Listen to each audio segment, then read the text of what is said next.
Okay, Planning Commission meeting of March 17th, 2021 will come to order. All rise for the Pledge of Allegiance. I pledge allegiance to the flag The flag of the United States of America, and to the republic for which it stands, one nation, under God, indivisible, with liberty and justice for all.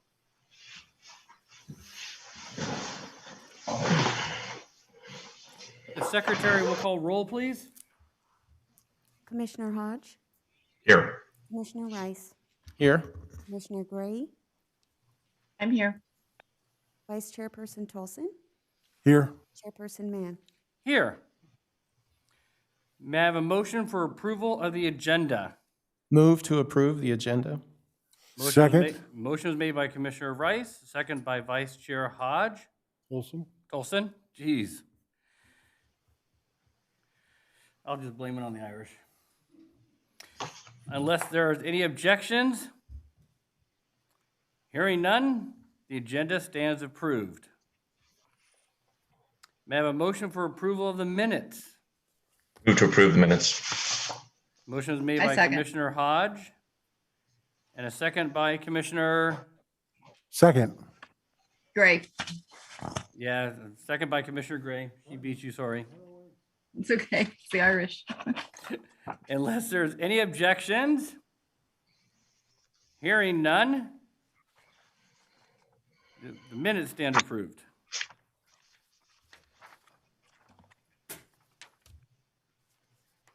Declaration of conflict.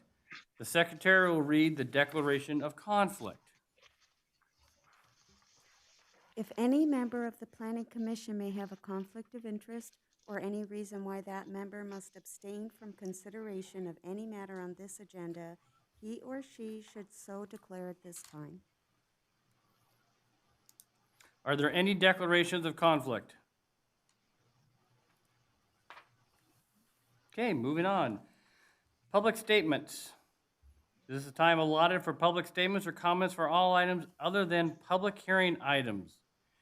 Due to the Executive Order 2920, public statements are to be accommodated by Zoom. Did we receive any requests from any individuals who would like to make a public statement? Yes, good evening, Chairman, members of the commission. We received several requests to speak on Zoom. I believe most of those are for the housing element update under item 11.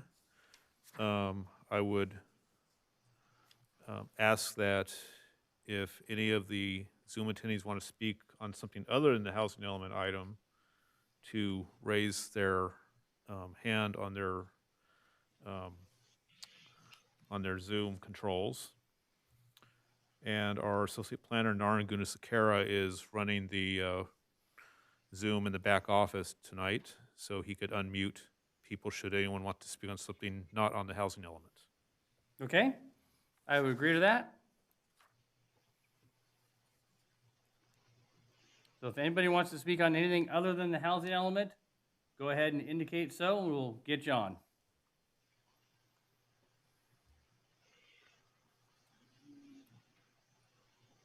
And we're not seeing any at this time. Naren, do you see any at this time? I do not see any hands raised. Okay, then all those that wish to speak can go ahead and, do we want to let them speak before or after the presentation? After the presentation? That's what I thought too. That would be great. Okay, moving on. Correspondence.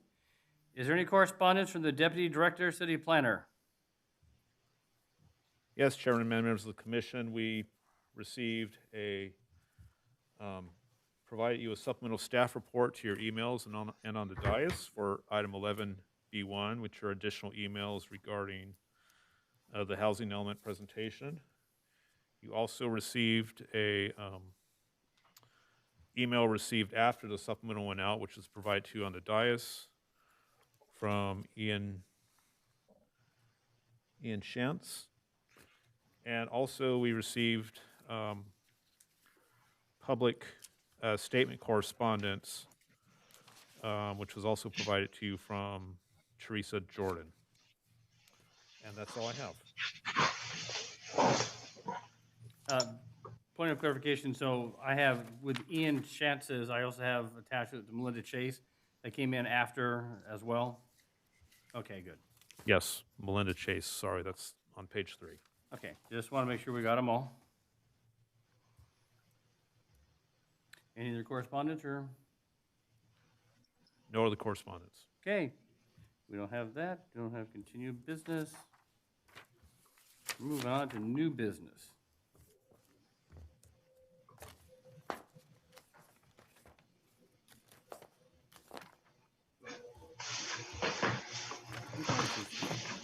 I don't have my little note card here. I believe that new business is a presentation on the 2021 Housing Element Need Update, Step 2, Strategies to Meet Housing Needs. That's correct. Okay, Our Environmental Services Director, Stratus Paris, is here to introduce the project and the Housing Element team. Stratus? Good evening, Commissioners, Chairman Mann, Commissioners. Tonight, staff and our consultant team are presenting the second public workshop for the City of Simi Valley's Housing Element Update. And as you indicated, Commissioner Mann, Chairman Mann, we'll do a staff presentation. The commission can ask questions. We'll give an opportunity for the public to speak. Staff and the commission can respond to those questions. And then we'll be discussing next steps for after tonight. perfect, thank you. I will begin first by introducing our consultant team of Rincon Consultants and Veronica Tam and Associates. Rincon Consultants is a leading environmental consulting firm based here in Ventura County, and they do work throughout California. Rincon has assisted the city for many years on a wide variety of matters, including planning studies, environmental consulting, and technical assistance. Veronica Tam and Associates was the city's housing element consultant for the last update in 2014. Veronica Tam and Associates is an architecture and planning company and have assisted many cities throughout California with their housing element updates. So with that, I'll provide a background and brief agenda for tonight. The first public workshop was held with the Planning Commission a few weeks ago on February 3rd. At that meeting, we provided an overview of housing element law and the purpose of the housing element update. We also heard from about 30 public speakers who generally voiced support of more mixed-use housing development in commercial areas, placing housing near transit, support of single-room occupancy type developments, accessory dwelling units, and other affordable housing developments.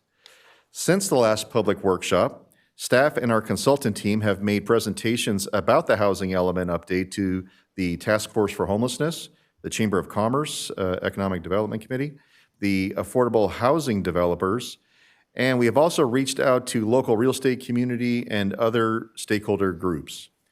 I want to make it very clear that the Planning Commission is not approving anything tonight. Rather, the purpose of tonight's meeting is to do three things. To discuss housing obligations. A few weeks ago, the Southern California Association of Governments, or SCAG, approved the final Regional Housing Needs Assessment number for Simi Valley, and it is 2,793 units.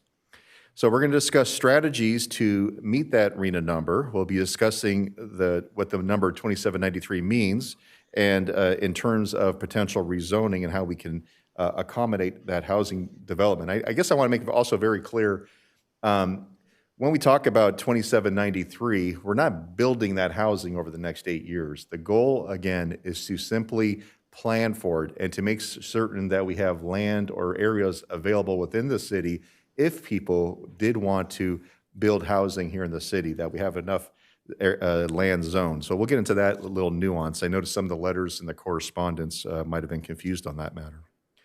And then finally, for tonight's agenda, we're going to be discussing next steps, what happens after tonight's meeting, and future opportunities for public participation. And with that, I will introduce Lily Rudolph from Rincon Consultants for the rest of tonight's presentation. Lily? Good evening, members of the Planning Commission. I'm showing a slide here, if you can all see it. So I'm going to start with information that was shared at the Planning Commission meeting on February 3rd as a very brief refresher before going into a bit more depth. So as Mr. Peros mentioned, the Regional Housing Needs Allocation, or RHNA, is a mandated process by the state aimed at quantifying housing needs throughout a particular region. So we're in the Southern California region. So the Southern California Association of Governments, or SCAG, which is our regional planning representative, assigned housing needs for each jurisdiction in the SCAG region.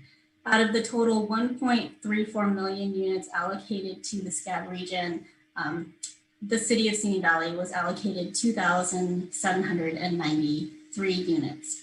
So this table shows the allocations for nearby cities in Ventura County. And as you can see, Simi Valley received the third highest number of allocations after Oxnard and Ventura. So we are also working with state legislation that promotes housing across the state. So under Assembly Bill 101, jurisdictions failing to timely adopt a local housing element may be fined tens of thousands of dollars per month until HCD determines compliance. And it also provides funding to cities for planning activities to accelerate housing production. AB 139 updates the requirements of local governments' housing plans to address the needs of the homelessness crisis. And AB 2162 requires that supportive housing may be a use that is permitted by right in zones where multifamily and mixed use development is permitted. So we're working with some state laws here as we prepare this housing element update. The allocation of housing units is further broken down by economic distributions to address social equity, as shown on this table, to account for areas where there is currently an overconcentration of affordable housing units and areas that have greater access to resources. These are the number of units that the city will need to plan for in its housing element for the next 8 years.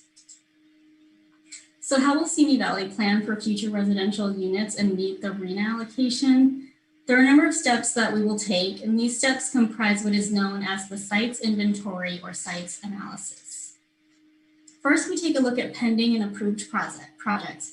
Residential development projects that have an application on file at the city or have been approved but have not yet pulled building permits by July 1st of this year can be counted towards the RHNA allocation. We can also forecast the number of accessory dwelling units, or ADUs, based on approved permits for ADUs and apply those to the city's RHNA allocation as credit.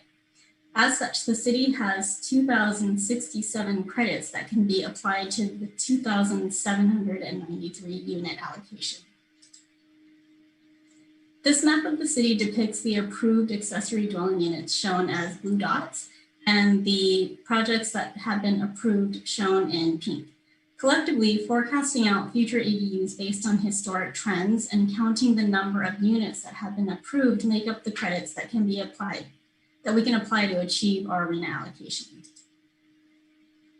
Of the 2,793 units that were allocated as part of the RHNA, we're now left with 980 units in the very low and low income categories.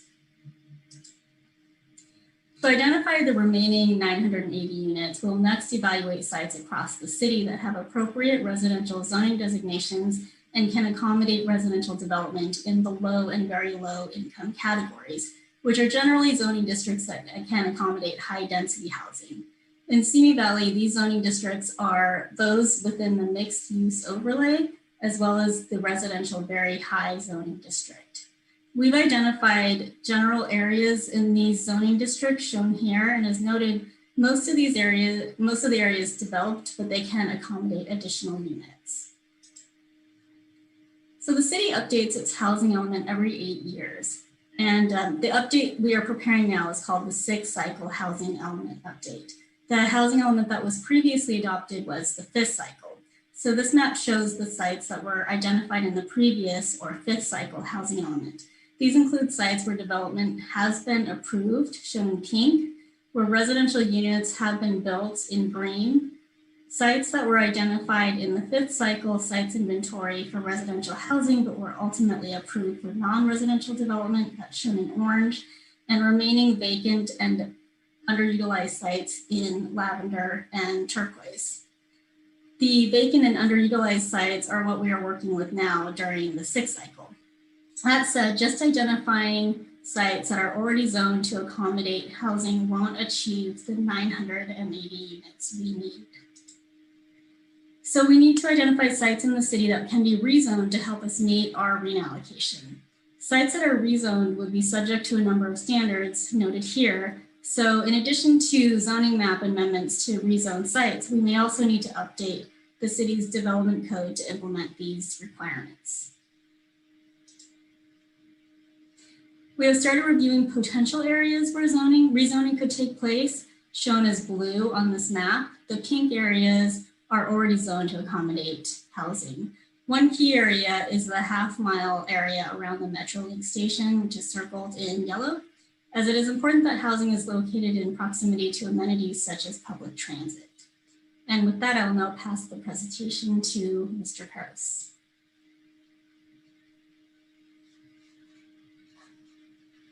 So what we can do tonight is talk a little bit about those areas that we had highlighted on the previous slide. The purpose of tonight's meeting is to receive testimony from the speakers to see if, and again, I know the slide went very quickly, but if they want to see the areas that were targeted, we can explain a little bit further as to why some of those areas were selected. And it was really based on the input we received from the last public workshop to focus on commercial areas, areas along transit corridors. Again, to meet those housing requirements, we have to upzone certain areas with residential zoning. And so we've already targeted some of our higher density neighborhoods along Patricia and Haywood, and we can discuss that. And then some of the other opportunity sites where the zoning exists on maybe some of the block, but maybe not the whole block, and that we can infill development on those sorts of areas in the city, such as Apricot Road. So tonight's meeting is where we're at tonight. There's going to be another opportunity for a very similar public workshop and input. So if anyone was not able to participate tonight, this is not the only and last shot. We're going to be doing this again on April 21st with the Planning Commission. And just prior to that, on April 19th, we'll be doing an informational presentation to the City Council meeting, to the City Council, just to make sure that they're up to speed with everything that we've been working on thus far. After the April 21st meeting, where we're going to be providing a second opportunity for landowners to ask for inclusion of their properties in the site inventory analysis, we'll also have an opportunity on that night to present proposed parcel-specific sites for the sites inventory and to present potential zoning text amendments or development standards that might help clean up and help expedite housing development. So we'll cover all that on April 21st. Following that will be the first time we'll be looking at the draft housing element, and we'll look at that on May 19th. And then at that point, we'll be preparing it and submitting it to the state of California for the Housing and Community Development Department for their review, which is about a 3-month process. And at that same time, during that HCD review, we'll be preparing the environmental document that goes along with the housing element. Rincon Consultants will be assisting us with that. And then in the fall, in September and October, the final, after it's been looked at by the state of California, it's going to come back to the Planning Commission and City Council for final approval. I know some of the comments we received thus far are about, how and where we're growing and this 2793.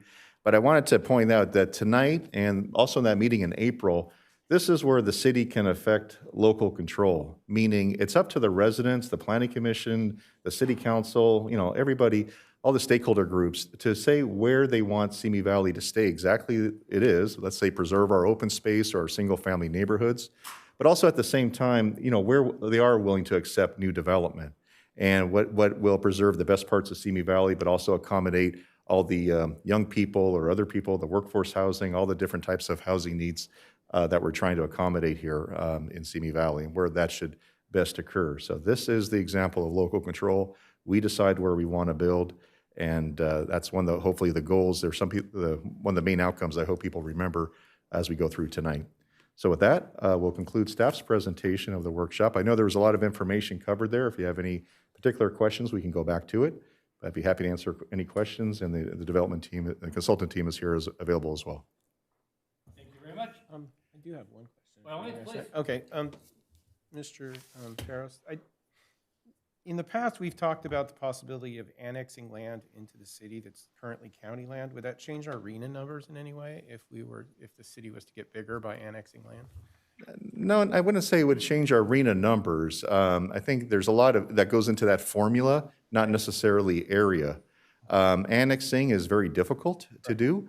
You know, hopefully the goal is to do infill development where we get denser and higher and not sprawling outwards.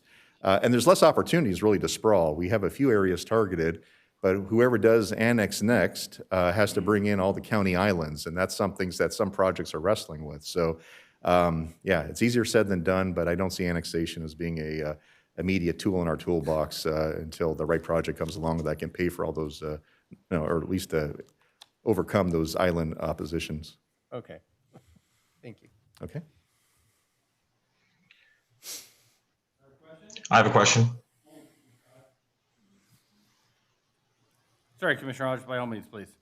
Yes, thank you. Mr. Peros, if I could ask you or perhaps Ms. Rudolph, whoever, to cover again this process for the strategy number 2, identify sites that can accommodate unmet RENA units without rezoning.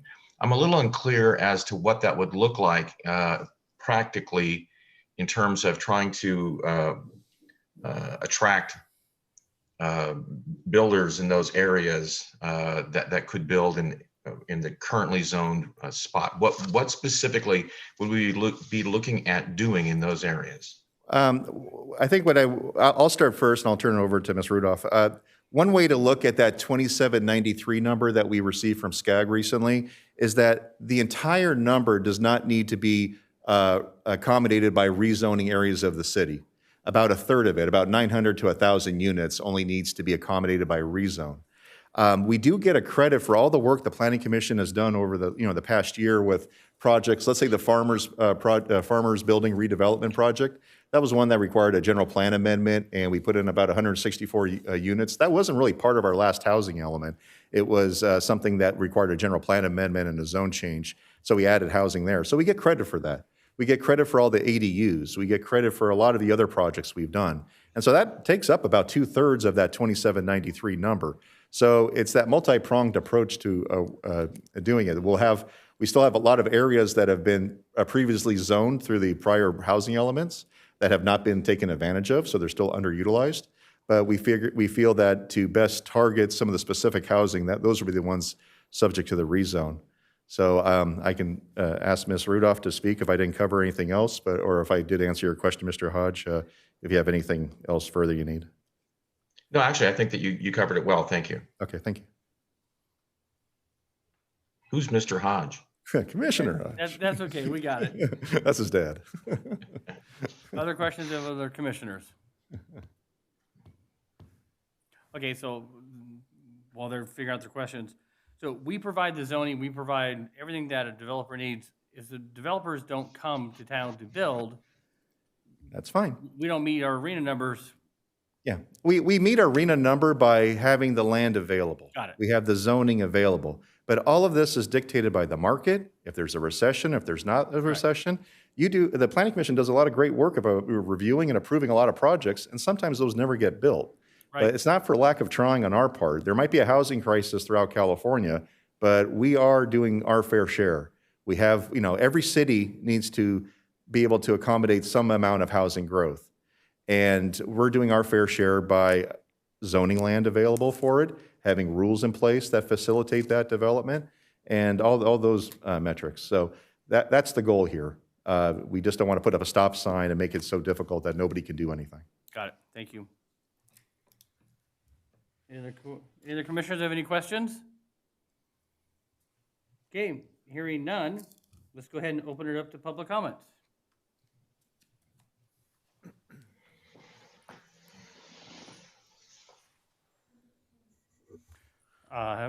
3 minutes? I'm good with 3. All right, Associate Planner Guna Sakara will start calling out attendees on the list. And so for the attendees, when you speak, please try and keep it within 3 minutes. When you hit 3 minutes, I'll give you a courtesy of a little bit longer, but I will eventually tell you to wrap it up. Okay, good evening, Gary Peterson. I have you on here as 818-968-3200. I'm going to ask you to unmute.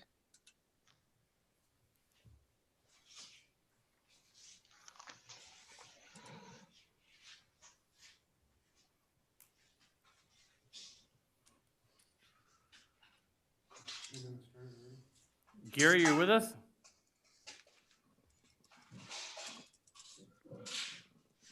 And for those of you who are waiting, if you'd like to use your hand raise feature on your, Gary, you can use *6 to unmute.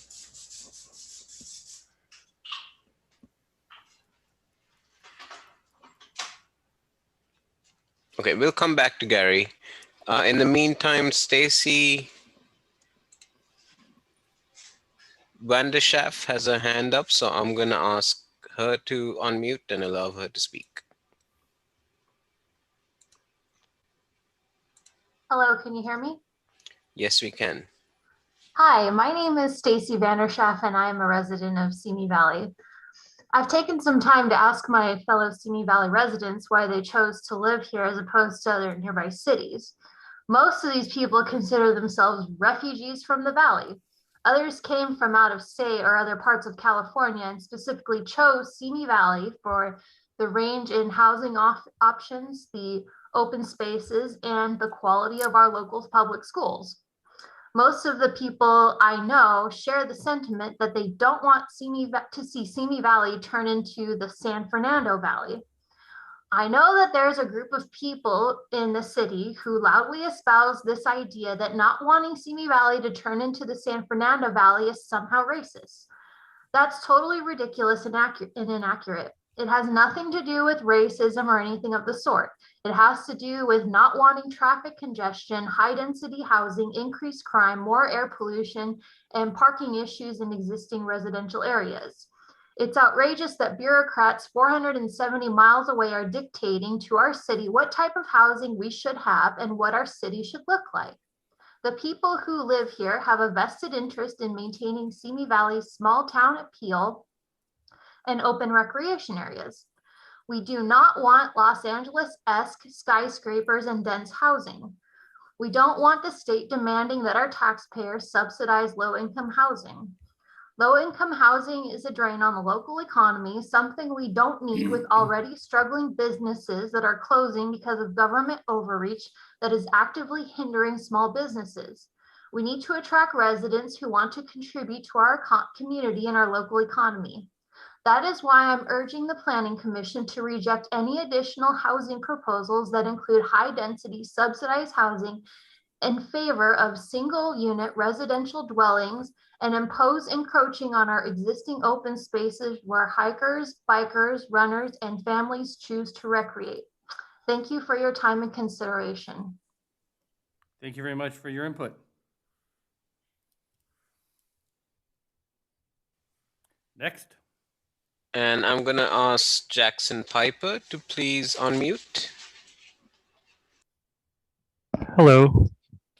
Hello, Mr. Piper, please go ahead. Thank you.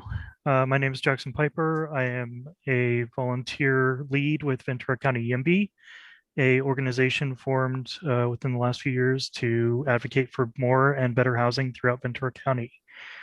And I'm here today to ask the Planning Commission and also the residents of Simi Valley to look at this as an opportunity to shape how the city grows over the next 8 years and beyond. The housing element is a critical part of determining how people can be housed within the city. It can be a very valuable asset to the city to help it grow economically and to help it more equitably provide housing types that are accessible to different types of people. In response to the prior commenter, I would like to mention that I am a former resident of the San Fernando Valley. I did hate it there when I was growing up and very young, and I hated it there when I went back to school for CSUN for my bachelor's degree. However, I further went to school for a master's degree in urban planning, and I must point out, if you think that sprawl and single family homes, which are basically sprawl, are going to prevent traffic from happening, that is an incorrect assumption. In truth, if you want to avoid traffic becoming worse, you're going to have to make some substantive changes, both to the transportation system within Simi Valley and to the way people are housed. That means higher densities. That means other modes besides the car to move them around. If you put in single family developments, every single person in those developments is going to need a car to get around. And that means jamming more cars onto the existing roads. That creates traffic. Furthermore, if you're concerned about crime, if you're concerned about the economics of allowing lower income people into the city, and I hate to point this out so bluntly, but there are already a lot of low income people in Simi Valley. I challenge you to look at data and research and come up with actual research that shows that to be true. Because from everything I've seen, there is not a correlation between lower income residents and crime or higher density development and crime, unless you combine the two and create basically a ghetto of lower income residents. And no one wants that. What we want is mixed income housing with housing that is affordable to a range of different people throughout the city. And Simi Valley is a city with 120,000 residents. And I'm sorry to tell you all that don't want to see growth, it's going to have to plan for it, whether you want it or not. So please look at this as an opportunity to provide your input on where this housing can go, and look at this as a way to shape Simi Valley's future, to provide a better future for everyone in the city, not just people who can afford single family houses. Thank you. Thank you, Mr. Piper. Next.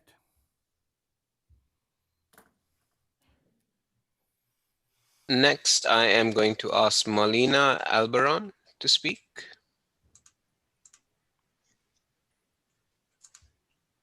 Hello, can you hear me? Yes, we can. Welcome. Good Please go evening. ahead. Oop. What happened? Sorry, by all means, please go ahead.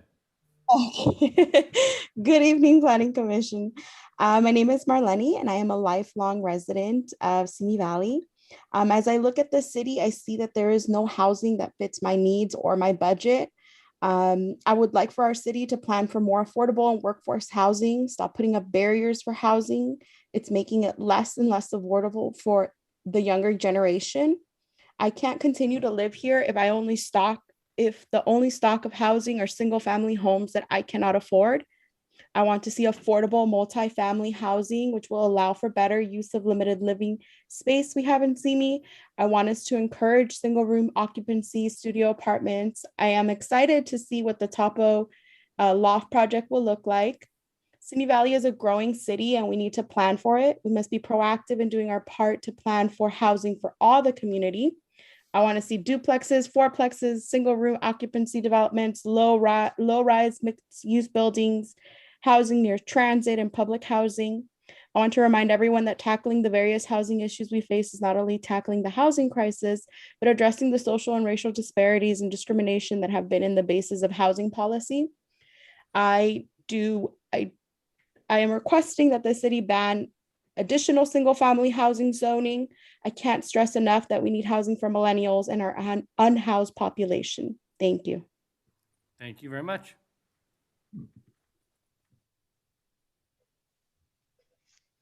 And next, I am going to ask Debbie Brown to speak.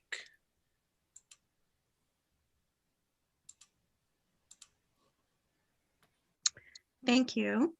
Good evening, Planning Commissioners, and thank you so much for allowing me a few minutes to speak on a particular matter. Actually, I had written out my words so that I don't get distracted in other areas. However, the previous speakers have actually, I've done a lot of cross out on my paper because a lot of it has already been spoken about. A lot of growth concerns within Simi since I relocated here 10 years ago, and the noticeable increase in traffic density definitely in areas. But early on in your presentation, you mentioned how it will be discussed about where new housing will be placed, and with consideration of growth and consideration of residents, because the placing sometimes of the necessary growth or planned growth sometimes is not in a good location where there is already quite a bit of traffic, because it's near schools where parents are dropping off, picking up, and the morning and afternoon commutes can be quite heavy. So in consideration of that, I understand the needs for development. I actually wanted to speak mostly with the agenda item 11B. Is it okay to proceed with that presentation?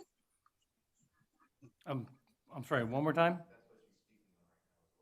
Yeah, I really wanted to, I wanted to focus mostly on the item number 11B, Okay, by all which means. is a property that a developer has requested increased density. And there are certain properties or areas that I don't think should be considered for increased density. This particular property is located in South Hills, and we have been down this road before. Our neighboring neighborhood communities in 2012 also met and defeated the increase in density. It has come up again. This really is not an adequate property for increased density in the first place. I did present, I submitted some information from that prior research and discussion with the planning committee, and it went on to the council, city council, and it was denied that that particular developer at that time the property was not going to be increased to a higher level of density. So my primary focus tonight is to request that the current density not be increased, and Ms. Brown, let me just, we're actually not voting on any one particular project. This is just an informational session. So we do have. That is correct. Yeah, I heard that early on, and that was going to be one of my requests to postpone this. At this point, you're a minute over the 3-minute time limit. So you've actually been speaking for longer than the time limit. So I'm gonna have to ask you to quickly wrap it up. But just keep in mind, this is an informational meeting only. We are not voting on anything. So correct, right, I understand that. I understand that. And thank you. And I've pretty much covered everything that I cared to cover. So we will watch for notifications of when this matter will be considered and voted on. Perfect. Thank you. Thank you for your time. Okay, next. And next, I'm gonna ask Joe Pechowski to speak. Joe, are you with us? Yes, I am. Perfect. Go ahead. Good evening, Commissioner Mann, Vice Chairman Tolson, and the rest of the Planning Commission. All we keep hearing from some individuals is density, density, density. The problem with density is that density is going to fundamentally change the nature of our city, and it's not going to be changed in a good way, because more people bring more crime. More people bring more traffic. What we need to be focusing in on is not rental units, because rental units do absolutely nothing to help low-income individuals, to build wealth. We need to be focusing on building single-family homes. Single-family homes are going to maintain the character of our city as it is now. Now, we need to find what we need to do is we need to find a way to deliver single-family home ownership to low-income residents. That's the holy grail here. That should be the holy grail here, because of the fact that home ownership has been proven time and time and time again to be the number one way that individuals can build wealth over the long term. And that's what's going to help our low-income residents not turn around and actually not necessarily need low-income housing in the future. And so I want to encourage the Planning Commission to focus more on single-family ownership, not building more and higher and bigger buildings, because that's not what our city is about, and it's not what it should be about. And so that's really, really, really what we need to be focusing on, not bigger buildings, not denser housing. Denser housing is going to change the nature of our community, and it won't be in a good way. And so that's what I'd like you guys to focus on as you adopt the housing element. Thank you and have a good evening. Thank you for your time.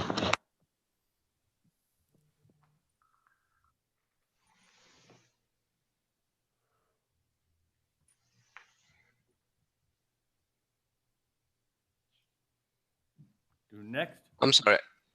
Oh, no, I just wanted, sorry, I thought the council chamber cut out there, so. No, we're still here. Excellent. Next, I am going to ask Corey Ion to raise your hand if you're here.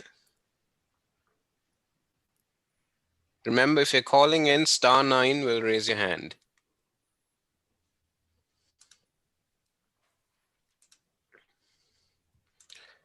Okay, I am going to ask Rebecca Alberon to raise your hand. All right, Rebecca, you can unmute. Hi, good evening, Planning Commission and staff. Can you all hear me? Yes, thank you. Perfect, thank you. My name is Rebecca, and I am almost a lifelong resident of Simi Valley. I am a founding member of Ventura County YIMBY, which stands for Yes in My Backyard. It is absolutely important that we plan for the growing population of Simi Valley. I know I have already heard some folks that do not like the changing demographics of this city. I think it's very important that we key in on that. If we want businesses to succeed, we need to ensure that we have housing for all sector workers, okay? Because not every single job in Simi Valley is a six-figure paying job. So we need to be cognizant of the fact that as planning commissioners who are shaping, and the staff that is shaping the reports of what the future of housing looks like for Simi Valley, that we keep that in mind. This is also an opportunity for us to commit ourselves to racial equity through housing.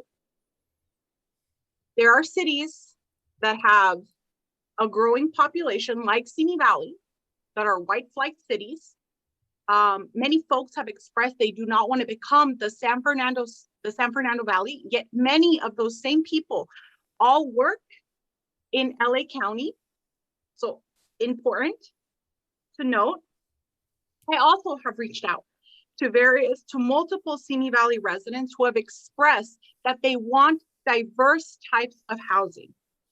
I myself would like to see single room occupancy, mixed use buildings, affordable housing, mid-rise buildings, duplexes, triplexes, fourplexes, studio apartments, transitional housing. I would also like a shelter to be built and for us to plan for a shelter for our unhoused population.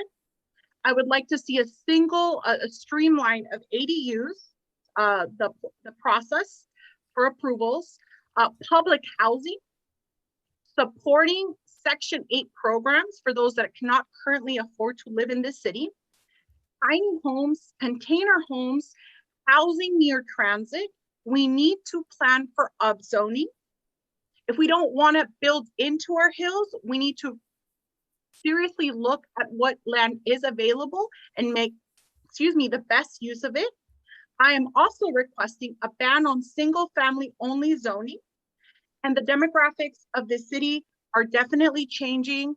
Housing, planning for housing is not only vital for the growth of our city economically, but it also helps us tackle on the racial injustice discrimination that is, foundation. It's a foundation to housing policy. Thank you.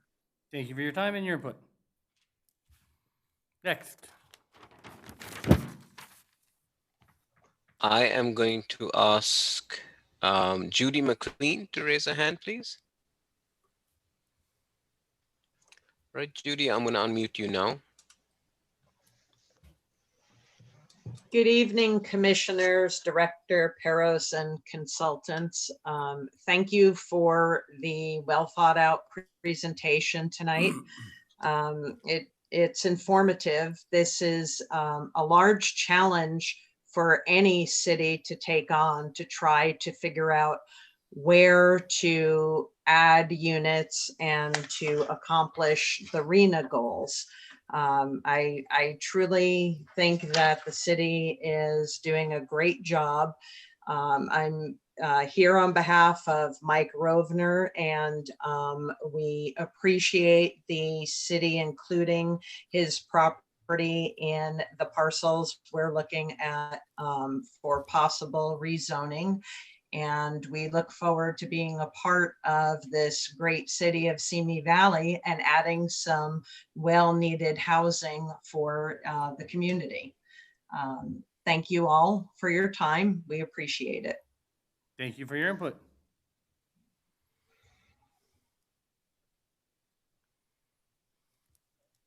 Okay, I am going to ask Bob Cottle to raise his hand, please. Right, Bob, I'm unmuting you now. Hello, Planning Commissioners. Thank you for this opportunity to share with you some views that I have about affordable housing development. I am the COA housing liaison to the City Council and Planning Commission. So I'm not officially speaking for them right now because we haven't had any detailed discussion about affordable housing. But I will say this, that the Planning Commission and City Council seem to have done a very good job with the provision of low and very low income senior apartments. The one thing that I found that's lacking in the city right now is the opportunity for seniors to downsize into an affordable ownership property. And we have a total of three complexes in the city of Simi Valley that are restricted to seniors: Casa Flores, Paseo de las Flores, and the Wood Ranch Senior Project on Wood Ranch Parkway, or near Wood Ranch Parkway.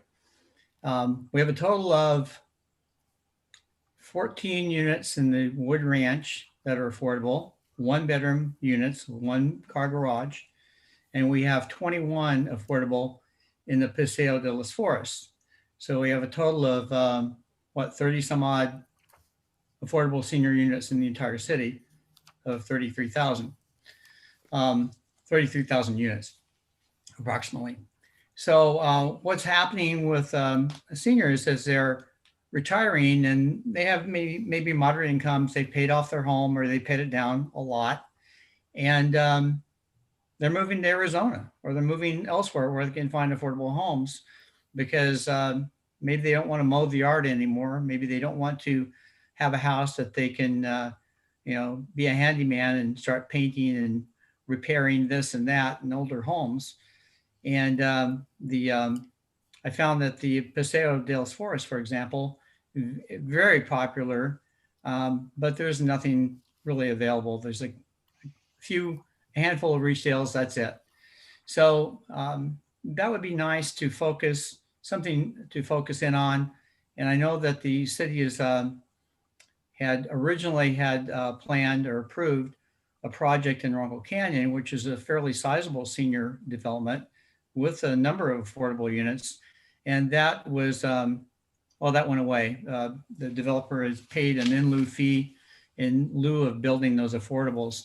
So we'd like to see that, you know, not that project particularly, but that idea resurrected and provide some other affordable senior properties that people can sell their home and move in, downsize, and stay in Simi Valley. So those are my comments. Thank you very much for your input and your time. Thank you.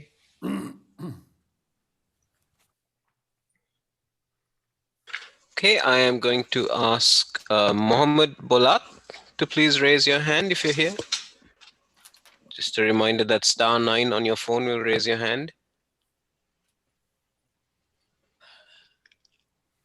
Okay, it looks like he's not here.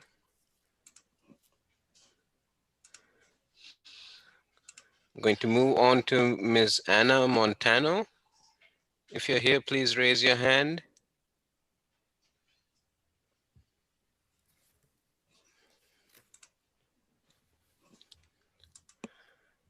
Linda Braunschweiger, if you're here, please raise your hand.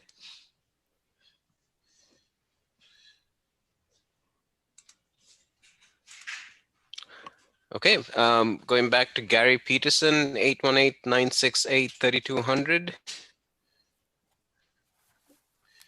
I'm going to ask you to unmute. And *6 on your phone, since you're calling in, will unmute.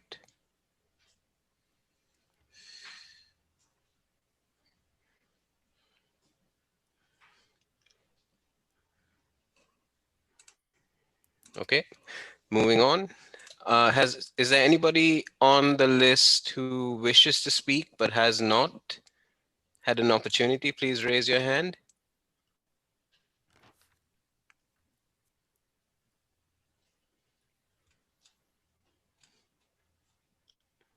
Okay, I don't see any more raised hands.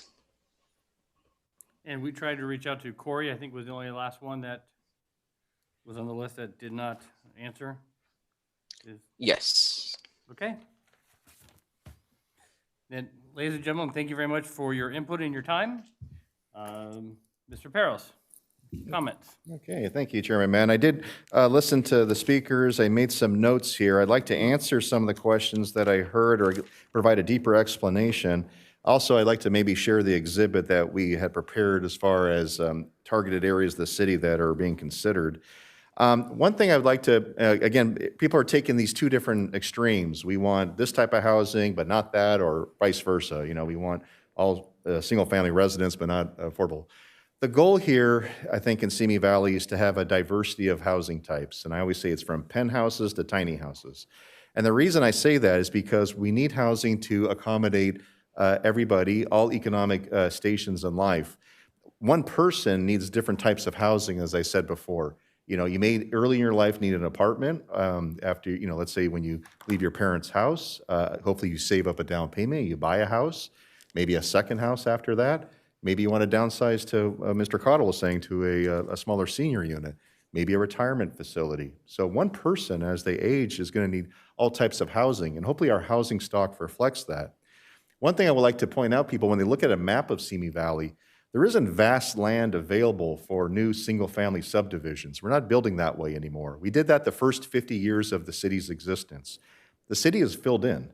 Only 1% of the city is vacant and undeveloped and intended for development. All the easy properties have been done. What's left over are all the difficult properties. And those are ones that really aren't conducive to large single-family subdivisions. So I think those days are over. But what we do have are a lot of, you know, in the 42 square miles of Simi Valley, we have about a third of it dedicated to single-family housing, detached and attached. And that's about 33,000 housing units. And we've approved projects like that recently. We think about the Farmers Enclave project. Those are some attached and detached townhomes. You know, we approved the Lost Canyon development. That's kind of up there next to Big Sky. And those are some executive homes. So the Planning Commission and applicants have filled that niche recently. And that type of housing is being built. But really after that, there's really not vast amounts of land. But what we do have a lot of in Simi Valley is underutilized parcels. And the one thing to remember about single-family residential subdivisions is that it takes a lot of infrastructure just to support a handful of houses. So in our 42 square miles, I think we have about 330 miles of road. And under all that road, you have all the water lines and sewer lines. And all that needs to be maintained somehow by property taxes. Well, the property taxes you pay also pay for, you know, City Hall, the fire department, the police department, library, everything. And very little goes to infrastructure maintenance. So when you do sprawl development, single-family residential neighborhoods, and you do a lot of them, you have a lot of infrastructure to maintain in perpetuity, forever. And so why is that a concern? Because it's bankrupting cities. So when the Planning Commission approves a project like this SRO project, you added 60 new housing units potentially if it ever gets built, and not one new foot of road or water line or sewer line. And that's the winning formula for a city financially to be strong and resilient, where we're not burdening ourselves with these long-term infrastructure costs. So as much as we get in these camps about the types of housing, we all need to be on the same camp of having a fiscally strong Simi Valley. And infill development and getting more denser and vertical pays for itself. It actually helps support the whole city much more than sprawl single-family residential subdivisions. So that's, again, one of the speakers talked about the correlation between density or low-income housing and crime, and I can concur that the studies don't show that. The densest cities of the world don't have massive crime problems. The great cities of the world, like Paris, have 35 units to acre density compared to the 7 acres we have here. And Paris is one of the great cities of the world, even with high density. So, and that's, you know, that's just one example. You can find that all over the place.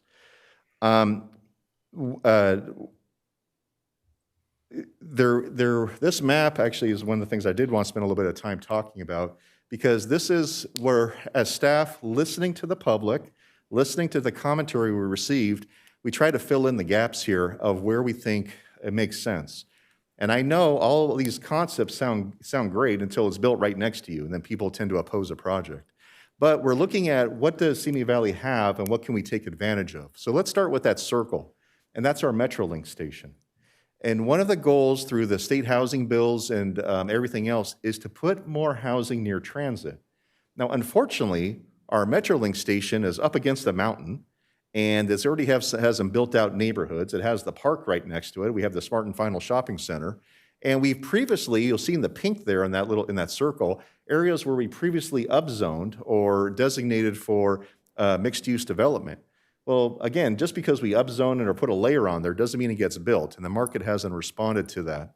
But when we look at what other opportunities within that circle do we have, we see streets like Lead Street, and that is a single-family neighborhood on very large parcels that are really underutilized. And I do think that there is a lot of potential on Lead Street to put more dense housing in an area that's near shopping, near transit, near a park, and near areas of employment. And so people in this area, you know, in theory, could live without a car. And that's how we build a city where, again, we're not putting in new infrastructure, or at least city-paid infrastructure, and we're getting people out of their vehicles and to reduce the traffic. So that's the model of growth that we're trying to get people to understand or consider. Also in that area, you see the pink is the previous effort of on Tapo Street next to the circle. That's already been designated. Again, mixed use has already been designated in that area. That's the Santa Susana Plaza Shopping Center between Cochrane and Los Angeles, that whole block in there. And we did get the SRO project. We do have another project on our desks right now for the Santa Susana Plaza. And so we think that that was a good start. We're seeing some reaction by the market in that area. But right above it is Apricot Road. And we think that's another opportunity site. And the reason we think that area is good is because half the block on Apricot Road is residential high, right next to Tapo Street. You'll see some new condo developments that went through there. And then to the east are these residential, very low parcels, large parcels that again are underutilized and again within close proximity of transit and shopping and workers, employment centers. And again, another opportunity where people could live without necessarily needing a car. They could Uber, they can Lyft. I know in California culture, that's all we do. It's hard to imagine living without a car. But again, putting the dense housing in the right areas of the city where people can walk to a market or walk to retail is what we're looking for. So that was a site that we felt was worthy of consideration. And the blue right next to it is on Cochrane. There's some underutilized parcels right in there that we thought was a potential. And then further to the west is the big blue area, and that's Los Angeles Avenue corridor between Erringer and Sinaloa.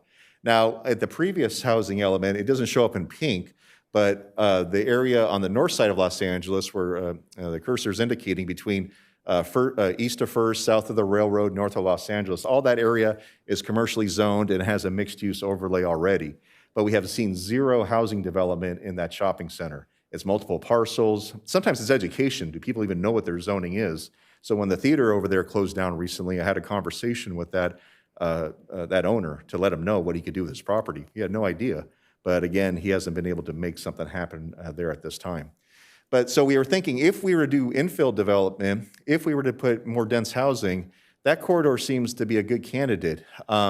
We have some of the south side of LA Avenue, all commercial, that could accommodate some types of dense housing. And also further to the south of that, where the cursor is Patricia and Haywood Street. And that's been filling out nicely. We've seen a lot of parcels come through before the Planning Commission over the years, along Patricia and Haywood, multifamily residential development, some senior development, a lot of the Millennial Project from Chris Ituli, both of his projects. But the rest of the block isn't coming along. And it takes lot consolidation or people to maybe get more creative with our development standards. But I think that area has a lot of opportunity because we've already kind of designated as our high dense zoning in the city. And why not designate it from, let's say, residential high to residential very high in those remaining parcels? It's that next increment of zoning upward. So not everything is going from, some low density number to high. Sometimes it's already high, we're just going to residential very high. And that rezoning, hopefully will get those projects built in that area. So that area has a lot of potential. And again, where the cursor is now, that's kind of near where the Stater Brothers Center is and what we call Old Town. And I always say Old Town has good bones. It has alleys, it has block development. And maybe that's an area where we consider duplexes, triplexes, and quadplexes. Not everything has to be an apartment building. It's that missing middle housing. So again, I'm looking for a variety of housing types and what could be accommodated in that area. We want to take our maybe lowest income census tracts and encourage people to invest and develop in those areas. Again, most of the cities already develop. How do you get people to redevelop and take advantage of these underutilized parcels? And so maybe that next increment of zoning up to allow, instead of just a house, maybe a house in an ADU or a house with a duplex or a triplex makes good economic sense for small-time investors to do this. I think one of the speakers I heard earlier was talking about the property on Covington, what we call the Heineman property. And that's that blue right in there. And again, we're not looking to put apartment buildings in the hillside areas. What we're looking for is the type of development pattern that's similar in the surrounding area. So people want single-family housing. Well, this is an area where that could occur. It could be comparable to the other development on Covington as attached or duplex-type units, or it could be detached housing. It just depends. But right now, the existing zoning doesn't have a lot of flexibility in there. So the applicant's hope was to have that property included in order to allow for some single-family development there.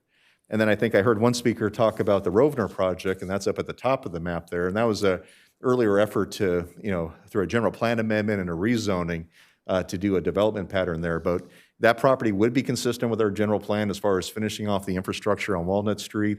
And we do think it has the potential for that senior housing that's been discussed earlier. It's attached single-family homes. And again, that's what the people say they want that are on the lower type of density development. That's that type of project. But that's what it looks like. Sometimes it's not always detached homes. Sometimes attached single-family units. And I think that's it. Oh, and then I think one of the little small blue ones there along Sycamore, those are some of our church parcels. And I think there's a commercial corridor property over at Royal and Erringer. And that one's also highlighted. And those are these, again, smaller infill that might allow for smaller low-rise development potentially in there. But the church properties, they're large properties with perhaps areas for parishioner housing that we thought about. So we thought that would be a very viable way to accommodate it. So again, we're not looking at changing vast amounts of Simi Valley. Again, we talk about these hot spots. A third of the city is open space, and we're not touching that. A third of the city is already, single-family homes, and we're not touching that. We're trying to preserve our industrial base, our commercial base, really focusing the redevelopment in the maybe underperforming commercial centers. I'm not looking at putting housing off freeway off-ramps or areas where they're more viable for commercial activity. We want to encourage it maybe in the languishing commercial areas first before we try anything else. So that's a quick overview there. So I hope I was able to fill in some of the gaps, hope the public understand it a little bit better, and I'd be happy to answer any further questions you may have. Otherwise, we're looking for comments from the Planning Commission, and then otherwise we'll try this again on April 21st. Okay, thank you very much. Do any planning commissioners have any questions? I have one. As you're talking about, like on Tapo Street where there's underutilized commercial space, there's lots there. Is there discussion of changing the need for parking, amount of parking on those properties? Yeah, so we're talking a multi-phase process here. One area is to talk about rezoning, and then the next big apple piece we need to take a bite out of is the development code. Okay. And we talked about our mixed-use ordinance needing a lot of work. It doesn't result in the type of development as witnessed perhaps at Tapo and Alamo, where we got something we didn't really quite think we were intending.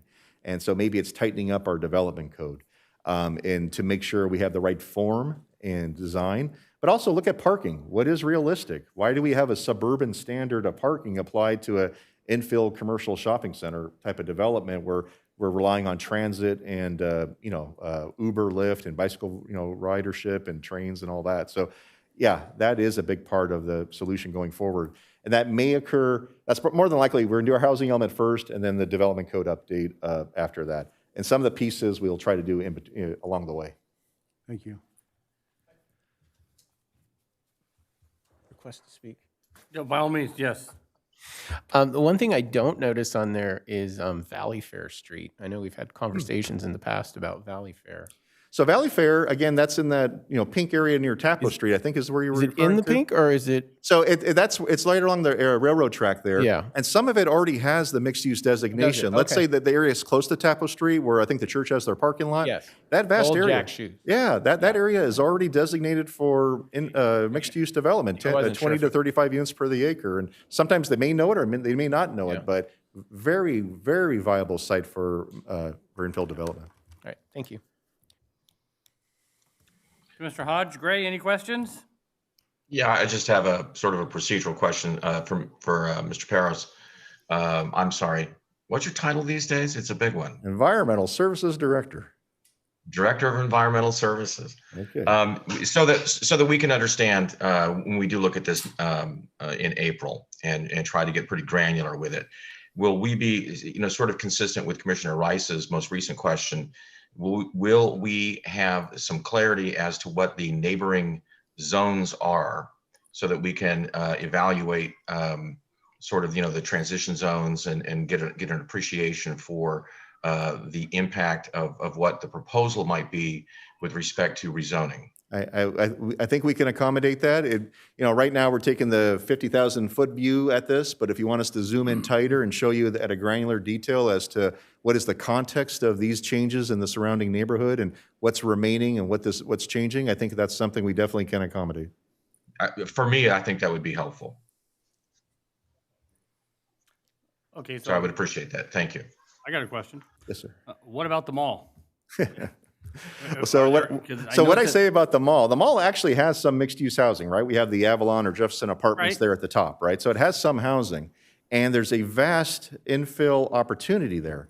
But the problem with not the problem, but one of the issues with the Simi Valley Town Center is that it's governed by a specific plan, and it has to almost have its own rules applied to it. And if they came to us and they said, yeah, we'd like to put SRO housing or more apartments or other types of land uses, well, that's good. But right now I have about 20 different property owners up there, and they're all kind of doing their own thing. And I kind of need them all to get on the same page and as a team saying, here's our long range vision, not just everyone individually looking out for themselves. Right. And I think that's the better way going forward. So again, and then the other implication there, again, we talked about the tax base of a city being sales tax and, property tax. And if we give up on our town center, we're giving up on our regional shopping center.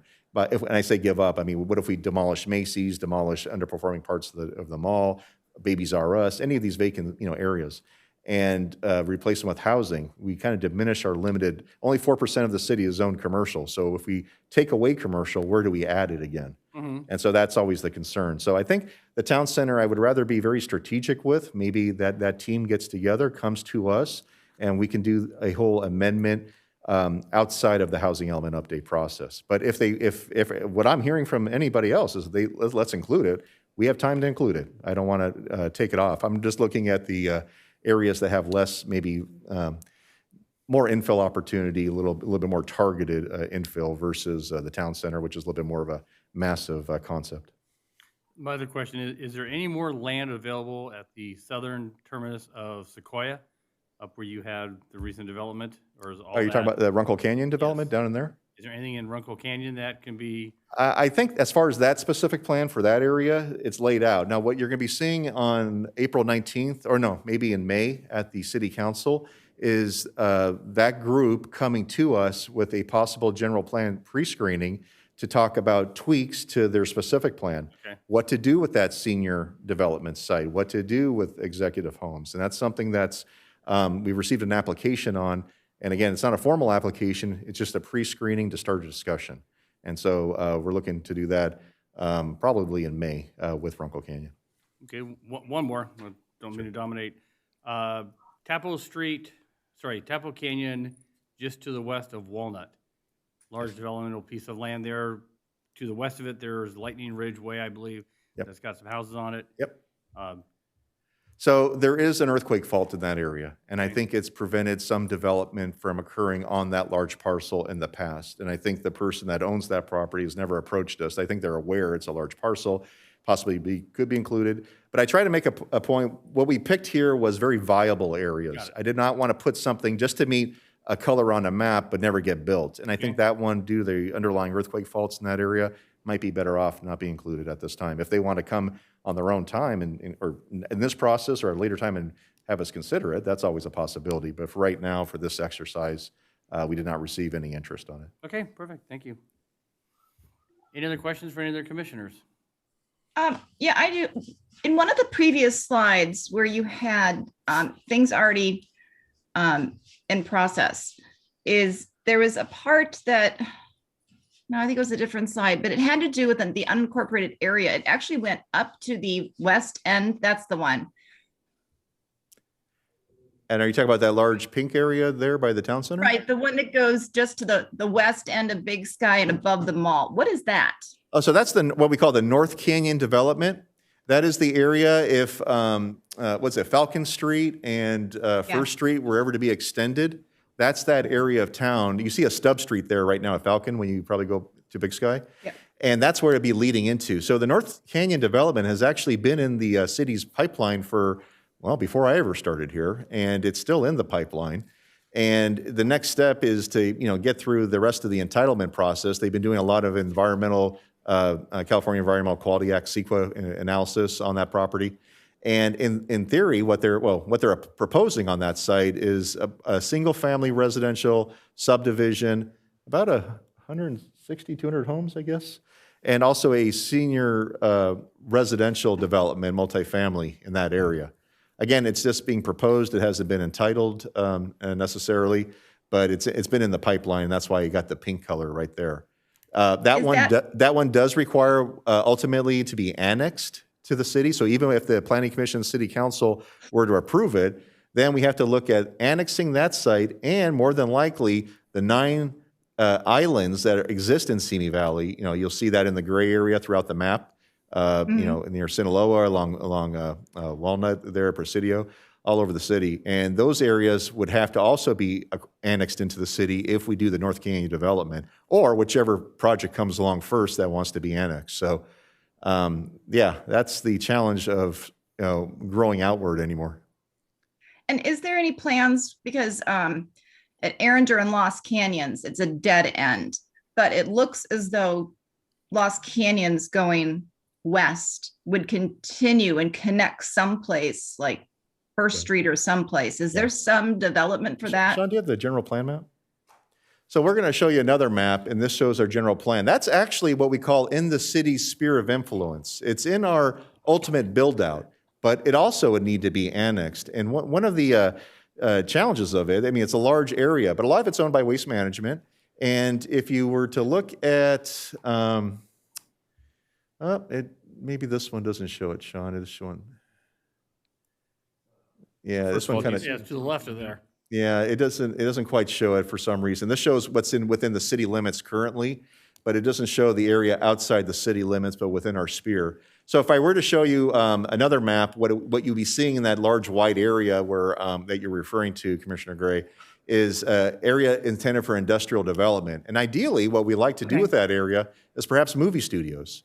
I mean, we talk about what sectors are growth sectors for our economy, and movie studios are a big one. And the hillsides have been used historically for filming in this area. And so again, one of the big challenges is infrastructure. How do you connect a road all the way from, let's say, Madera all the way up there to, I don't know if that's Lost Canyons Drive up in that area where the other Stubb Street is to the north there. But it takes a massive... Yeah, Lost Canyons and Erringer where it dead ends. Yeah, that's where it dead ends, and there's a Stubb Street. And it would connect all the way over to Madera in theory. And so how do you extend all that infrastructure, the miles of infrastructure, water lines, sewer lines, fire, water tanks and all that in that area? So that's a big challenge, but it's within our sphere of influence. In theory, the city could grow out there. It's designated in our general plan map, and the it could be for filming. And so that's all a lot of ifs in there, but that's all potential. Okay, thank you. Any other questions? Then, so since I don't really have an official script, it says that we have two alternatives: receive step 2 presentation as an information-based summary identifying possible strategies to meet city's housing needs for the housing element update for 2021 to 2029, or provide further direction to staff. Does anybody have any qualms about accepting or receiving the step 2 presentation and moving on? Not I. Okay, and then by consent, Commissioner Gray, I'm sorry, I didn't mean to not get your acknowledgement. Commissioner Gray, I'm fine. you okay with the consent? Yes. Okay, and then by consent, we will receive step 2 presentation for the information-based summary identifying. From here, you guys go to City Council and then back to us, correct? For the next steps. Okay, moving on from new business, oral communications reports. Yeah, briefly, there was a meeting of the Community Development Block Grant Advisory Committee held on the 15th. As always, it's chaired by a person from the Planning Commission, and this is my 3rd year doing it. Commissioner Rice, I know, has done it as well. We had 3 projects come before us. Fortunately, we had sufficient funds to provide 100% of the requested allocation as to each of these. One was a capital project to provide building improvements to the Pepper Tree apartments here in town, which provides housing for very low and low income persons, typically persons who at one point were homeless. The other 2 projects were for services, one by Many Mansions to help persons who are not Many Mansions, it was Senior Concerns to help senior citizens to avoid problems that might cause them to have degradation of their life, and also housing issues. And then also the Samaritan Center, which everybody knows the Samaritan Center.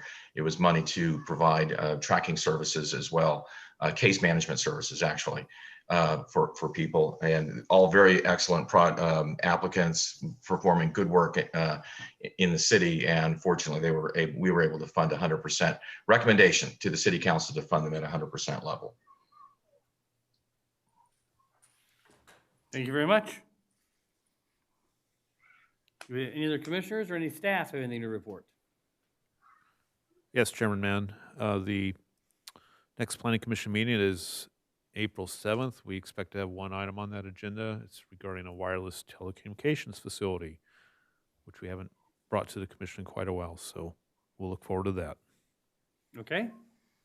Mobile Home Rent Mediation Board, No items tonight? Tree Advisory Board. No items. This concludes the meeting of March 17th, 2021. The next scheduled meeting will be on April 7th, 2021. This meeting Happy is St. adjourned. Patrick's Day to all. Happy St. Patrick's Day to all as well. Glad to see we're all working.